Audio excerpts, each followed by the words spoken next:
Alright, I'm going to try to make this a nice and quick video.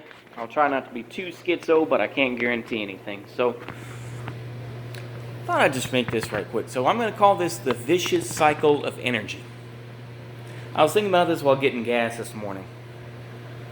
But I said to myself, you think about the way things are going with energy in general. And of course, like I say, I mean, you could be a nuke cell, you could be a solar cell, you could be a whichever, you know. But, you know, people didn't willingly choose this sort of thing. They got used to it, and they created something so that they could find something that they were good at and that they liked doing. What do I mean by that specifically? Well, you think about car mechanics, work on combustion engines, or you think of folks like, you know, that work at NASCAR, you know, or you think of, you know, just the oil catter, you know, out there in Midlothian, Texas, for example.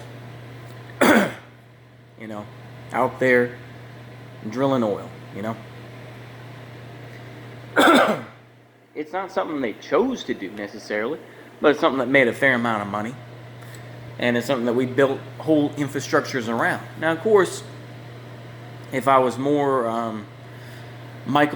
John Michael Greer pilled, you know, as a lot of folks have become, you know, getting into like, you know, Dark Age America and other books like that, he could tell you more about how, since the United States is built on oil, and it is true to a point, that there's going to be a dark age in the United States.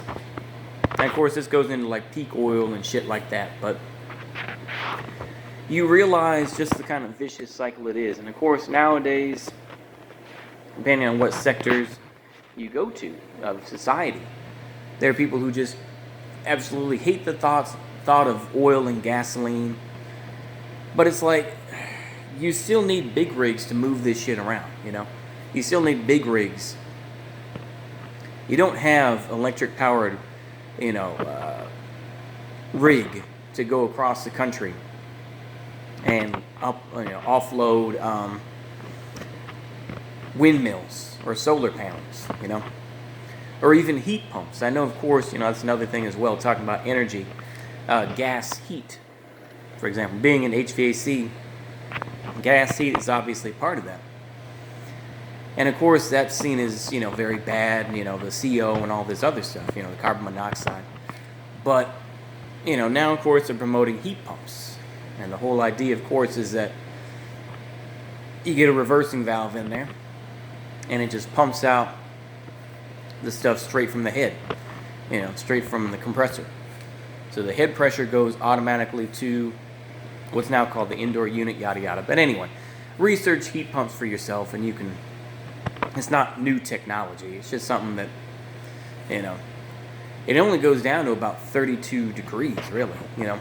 So it's like if you're living in Alaska, and, you know, you're going to have electric heat, right?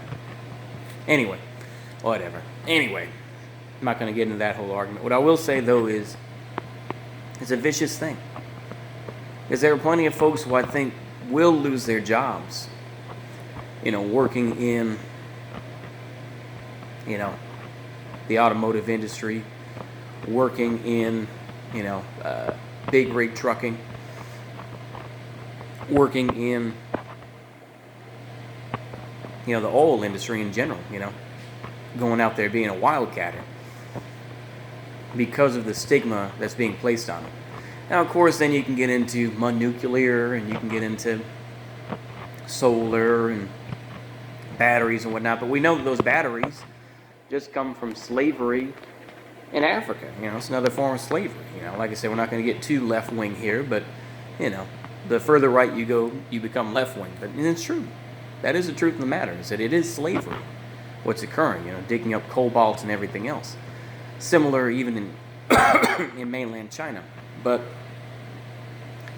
it's a frustrating thing. That's all I can say. This isn't meant to answer any questions. I'm just meant to put a spotlight on it.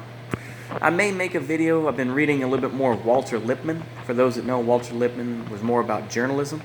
So I may have some videos coming up about that, but it's going to be a bit later. So hopefully y'all stick around on this channel. See you later. Goodbye.